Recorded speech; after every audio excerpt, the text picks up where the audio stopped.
अरे गोरी, यह क्या? तुमने तो सारा दाना ही खा लिया। यह तो मैंने बरसात वाले दिनों के लिए जमा किया था, लेकिन अब हम क्या खाएंगे? बरसात शुरू ही होने वाली है। अब कहाँ जाकर भोजन तलाश करूं? पहले तो मैं पंछियों को बेवकूफ बना लिया करता था, लेकिन अब तो सब पक्षी इतने चालाक हो गए हैं कि उनके सामने कितना भी नाटक क्यों ना कर लूं, मेरे बातों में ही नहीं आते। वैसे मेरे पास एक उपाय है, अगर तुम्हें पसंद आए तो। जरूर कोई शैतानी ही आई होगी तुम्हारी दिमाग में। पहले मेरी बात तो सुन लो, देखना फिर खुद ही कहोगे कि तुम्हारी पत्नी कितनी जीनियस है। अब बताओ भी कि बस पहेलियां ही बुझाती रहोगी। तो सुनो, हम ऐसा करते हैं कि रानू चिड़िया का घर तोड़ देते हैं। लेकिन रानू चिड़िया का घर तोड़ने से हमें क्या मिलेगा? उस चिड़िया का घर तोड़ने से ही तो हमें सब कुछ मिलेगा कालू जी। उसके घर में ढेर सारा भोजन जमा है। घर टूटने के बाद आखिर उसे कोई घर चाहिए होगी ना। उसे अपना भोजन रखने के लिए तो हम उसे कह देंगे कि हमारे घर में आ जाए। वो आएगी ही हमारे घर और हम खाएंगे उसके दाने। तुम तो सच में बहुत ही जीनियस हो, लेकिन हम लोग चिड़िया का घर तोड़ेंगे कैसे? उसका घर तोड़ना कौन सा मुश्किल काम है। वह तो अपने ही जैसे कमजोर घर में रहती है। हमें बस धक्का देकर नीचे ही तो गिराना है।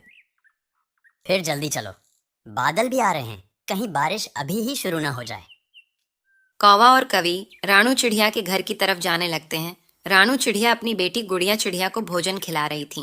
वह दोनों खिड़की से रानू चिड़िया को देखते हैं और फिर पेड़ के पीछे छुपकर बैठ जाते हैं। रानू चिड़िया का बाहर जाने का इंतजार करने लगते हैं।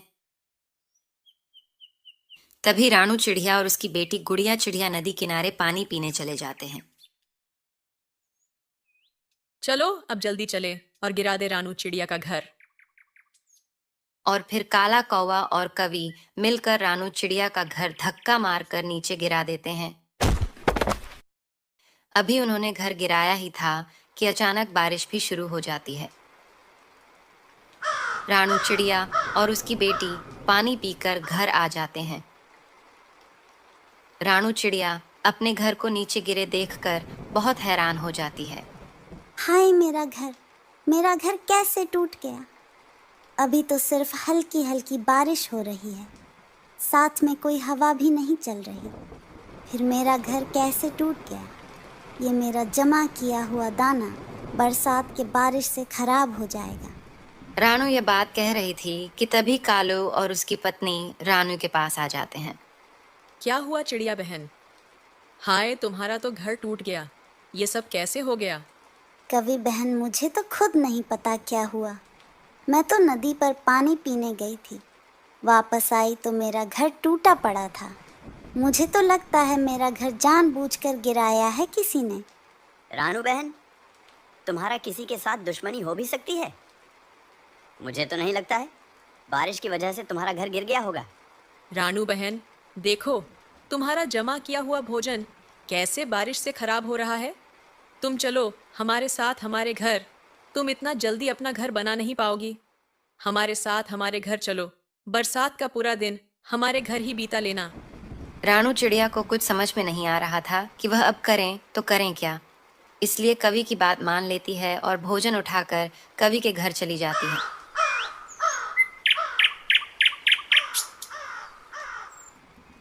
अच्छा रानू, तुम बैठो, मैं और कालू भोजन ढूंढ ले। मुझे तो भूख भी बहुत ज्यादा लगी है, आंखों के सामने अंधेरा छा रहा है। आप दोनों तेज बारिश में कहाँ जाओगे? ये मेरे पास काफ़ी भोजन जमा किया हुआ है, आप दोनों इसमें से खा लें। आप दोनों ने इतनी सहायता की है मेरी, मेरा भी हक बनता है कि मैं भी आपके साथ कुछ अच्छा करूं। लेकिन रानू, लेकिन छोड़ो कालू। देखो तो रानू बहन कितना प्यार से कह रही हैं। हमें इनका बात मान लेनी चाहिए, वरना चिड़िया बहन का दिल टूट जाएगा। और फिर गौरी और कालू भोजन करना शुरू कर देते हैं। वह दोनों ऐसे खा रहे थे जैसे सदियों से भूखे हों। रानू चिड़िया बेचारी उनके मुंह को देखे जा रही थी। बारिश तो रुकने का नाम ही नहीं ले रही थी और फिर ऐसे ही रात हो जाती है। सुबह होने के बाद बारिश वैसे ही हो रही थी। रानू चिड़िया उठ जाती है, जबकि कालू और गौरी अभी तक सोए हुए थे। उठो गुड़िया बेटी, तुम उठो, मैं अभी तोता से मिलकर आती हूँ, मुझे उससे ज़रूरी काम है। मैं आकर तुम्हें नाश्ता कराऊंगी। और फिर रानू चिड़िया वहां से चली जाती है। रानू के जाने के बाद कालू और कवि भी उड़ जाते हैं। ओ छोटी बच्ची, तेरी माँ कहाँ गई है? मम्मा तो बाहर तोते से मिलने गई हैं। चल गौरी, अब नाश्ता कर ले, अब भूख भी बहुत लगी है। गौरी, यह भोजन तो हम अभी खत्म कर देंगे, इसके बाद हम कहाँ से खाएंगे? इसके बाद वो चिड़िया ढूंढ के लाएगी भोजन और हम घर बैठकर खाएंगे। अच्छा, अब खाना शुरू करो, कहीं वह चिड़िया आ ना जाए। कौवा और कवि खाना खाना शुरू कर देते हैं। वह छोटी बच्ची खाना खाते देख ही रही थी। उसके देखते देखते वह दोनों सारा भोजन ही खत्म कर देते हैं।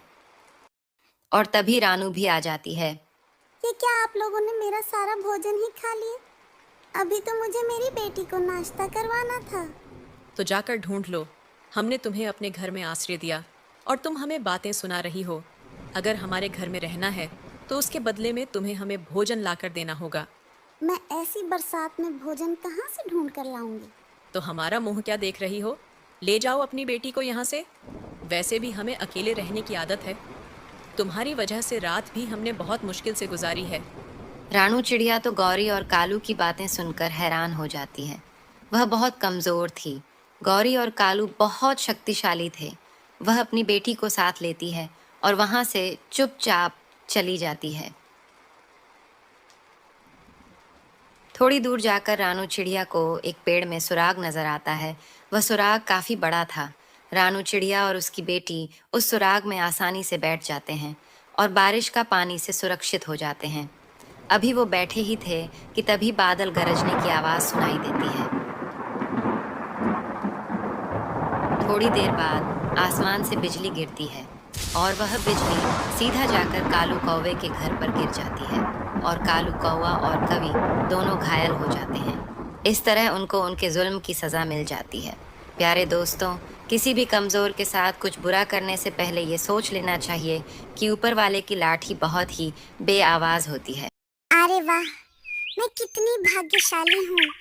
इतना सुंदर फूल मेरे घर के सामने खिला है और मुझे पता ही नहीं।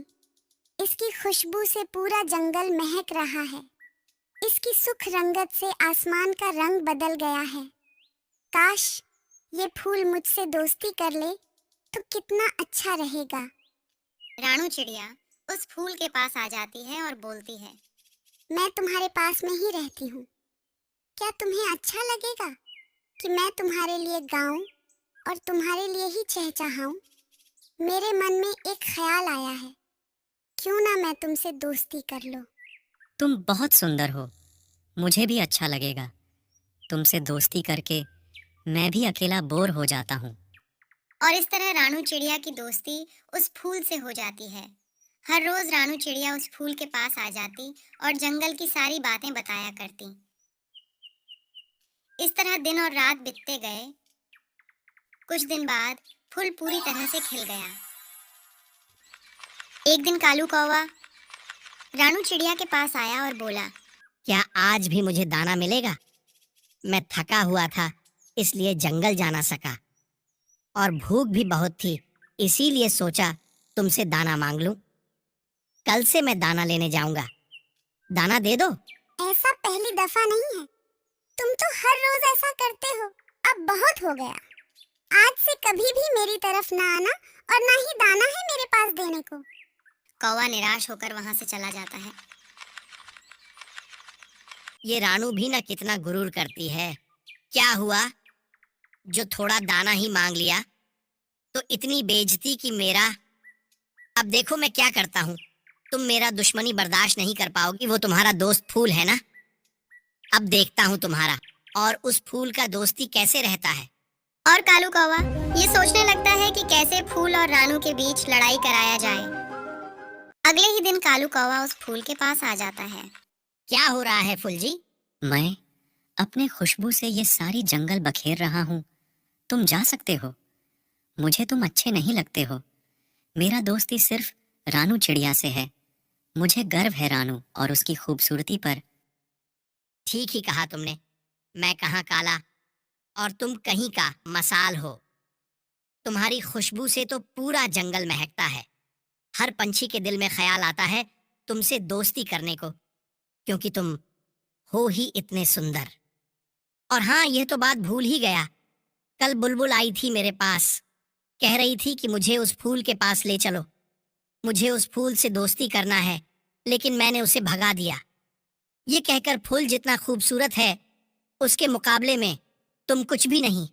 क्या सच में बुलबुल आई थी? हाँ, यह कोई बड़ी बात नहीं है। हर पंछी के दिल में यह ख्याल आता है कि वह तुमसे दोस्ती करे, लेकिन तुम सिर्फ रानू से दोस्ती कर बैठे हो। क्या तुम जानते भी हो कि तुम कितने सुंदर हो? नहीं, शायद उतना भी नहीं जितना तुम कह रहे हो। अगर जान जाओगे तो मुंह भी नहीं लगाओगे उस रानू की बच्ची को। कौवा ये कहकर वहां से चला जाता है। तभी कुछ देर बाद रानू चिड़िया उस फूल के पास आ जाती है। क्या मैं बहुत सुंदर हूँ? हाँ, वो तो तुम हो ही। तुमसे भी ज्यादा सुंदर? हाँ, तुम बहुत सुंदर हो। मुझे कौवे ने बताया कि बुलबुल आई थी उसके पास मुझसे दोस्ती करने के लिए, लेकिन मैं तो बुलबुल से भी ज्यादा सुंदर हूँ। इसीलिए कौवे ने बुलबुल को भगा दिया। अच्छा, हो सकता है, मुझे नहीं पता इसके बारे में। और इतना बात कहकर टोनी अपने घर चली जाती है।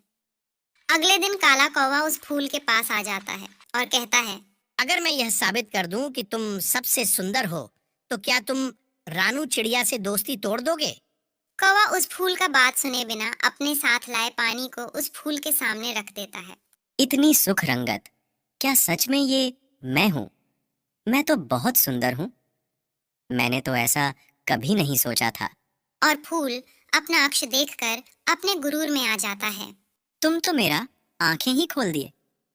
मुझे ये अच्छा नहीं लग रहा था कि तुम्हारी दोस्ती उस रानू से हो। तुमसे दोस्ती करने के लिए हर कोई चाह रहा है। क्या बुलबुल फिर नहीं आई मेरे बारे में पूछने के लिए? वो तो रोज आती है। तुम कहो तो मैं कल उसे ले आऊंगा। उसे जरूर लेकर आना। और कौवा वहां से चला जाता है। फूल पूरी तरह कौवे की बातों में आ जाता है।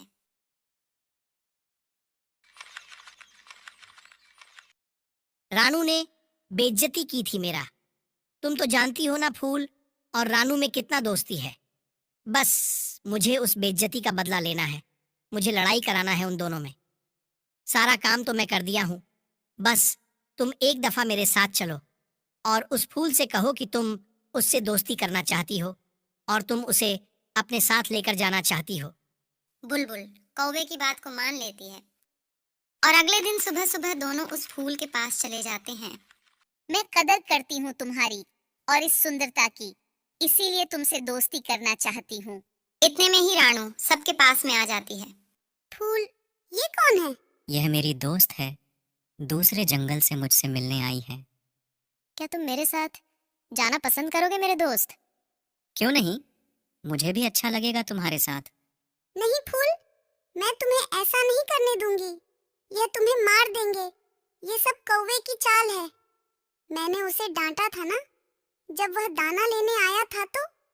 तुम कौन होती हो मुझे रोकने वाली? तुम जलती हो मेरी सुंदरता से। तुम यह चाहती हो कि मैं सिर्फ तुमसे दोस्ती रखूं। मैं जान गया हूं कि मैं कितना सुंदर हूं। ये तुम्हारे जलने वलने से अब काम नहीं चलने वाला। मैं जा रही हूँ, लेकिन याद रखना, हर कोई दोस्त नहीं होता और हर किसी से दोस्ती नहीं की जाती। तुमने मेरा दिल तोड़ा है और मुझे दुखी किया है, लेकिन मैं यही चाहूंगी कि तुम हमेशा खुश रहो। रानू ये बात कहकर वहां से चली जाती है। देखें कितना जलती है वो तुमसे। हाँ, मुझे भी अब पता चल गया। अगर तुम्हारी इच्छा हो तो हम दोनों ले चले जंगल के उस पार, और पंछी तुम्हारा इंतजार कर रही हैं। क्या और भी पंछी मुझसे मिलना चाहती हैं? हाँ हाँ, सभी इंतजार में है। ठीक है, ले चलो मुझे। कालू कौवा और बुलबुल दोनों उस फूल को जड़ से उखाड़ लेते हैं और वहां से लेकर चले जाते हैं। फूल को वहां लेकर जाते हैं जहां दूर दूर तक पानी और पौधों का नामो निशान नहीं था। फूल को रेत में ले जाकर फेंक देते हैं। ये तुम लोग क्या कर रहे हो? मैं मर जाऊंगा ऐसे। तुमने तो कहा था कि मुझे पंछियों से मिलाकर वापस ले आओगे। जान लो झूठ कहाँ था। मुझे रानू से बदला लेना था, उसे दुख करना था, और वो मैंने अच्छे से कर दिया, तुम्हारी और रानू के बीच लड़ाई कराकर। और अब रानू चिड़िया तुम्हें वहां ना पाएगी तो शायद वह भी मर जाए, क्योंकि वह तुमसे बहुत प्यार करती है। और कौवा वहां से चला जाता है। काश मैं इस कौवे की बात ना माना होता। यह जीवन तो एक ना एक दिन जाना ही है, लेकिन कितना अच्छा होता जो मैं यह आखिरी सांस अपने दोस्त के पास लेता। और फूल के आंखों के सामने अंधेरा छा जाता है और वह अपनी आखिरी सांस लेते हुए वहीं मर जाता है। इस कहानी से हमें सीख मिलती है कि हमें हमेशा अच्छे दोस्त की कदर करनी चाहिए, और हर अजनबी से दोस्ती हमें नुकसान भी पहुंचा सकती है।